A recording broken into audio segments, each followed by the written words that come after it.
இன்றைக்கி நம்ம பார்க்க போகிற ரெசிபி ஈவினிங் ஸ்கூல் விட்டு பசங்க வீட்டுக்கு வந்தவொடனே ஈவினிங் ஸ்நாக்ஸுக்கு என்ன செய்கிறதுங்கிறது ஒரு பெரிய டென்ஷன்.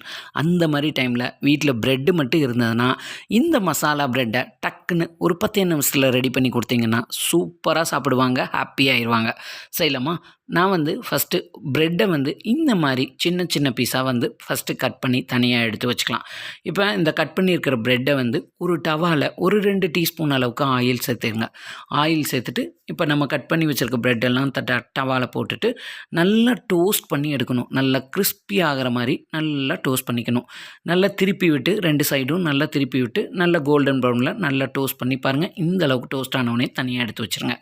இப்போ ஒரு கடாயில் கொஞ்சமாக ஆயில் எடுத்துக்கலாம். 2 பெரிய வெங்காயம் பொடியாக சாப் பண்ணி எடுத்து வச்சுருக்கேன். அந்த பெரிய வெங்காயத்தை இதோட ஆட் பண்ணிடுங்க. வெங்காயம் நல்லா வதங்கி வரணும். வதங்கினதுக்கப்புறமா ஒரு 3/4 டீஸ்பூன் அளவுக்கு இஞ்சி பூண்டு பேஸ்ட்டு அதோட பச்சை வாசனை போகிற வரையும் வதக்குங்க.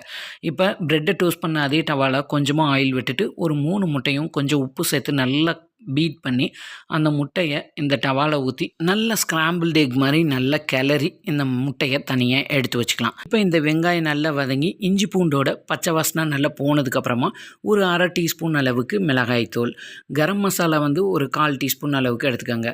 சிக்கன் மசாலா பொடி 1 டீஸ்பூன் அளவு எடுத்துகிட்டு இந்த மசாலாவை ஆயிலில் ஒரு 10 செகண்ட் வதக்கி விடுங்க. அதுக்கப்புறமா ஒரே ஒரு தக்காளி சீடெல்லாம் இல்லாமல் நல்லா ஃபைனாக சாப் பண்ணி எடுத்து வச்சுக்கேன். அந்த ஒரு தக்காளி, ஒரு கேப்சிகம், வேக வச்சு எடுத்து வச்ச முட்டையும் சேர்த்துட்டு 2 டேபிள் ஸ்பூன் அளவுக்கு டொமேட்டோ கெச்சப் ஆட் பண்ணிவிட்டு 1/4 கப் அளவுக்கு மட்டும் வாட்டர் ஆட் பண்ணி இது நல்லா கொதிக்கணும். கொதிச்சுட்டு இந்த தண்ணியெல்லாம் நல்லா வற்றினதுக்கப்புறமா நம்ம டோஸ்ட் பண்ணி எடுத்து வச்சுருக்க அந்த ப்ரெட் பீசஸை இதுக்குள்ளே போடுங்க.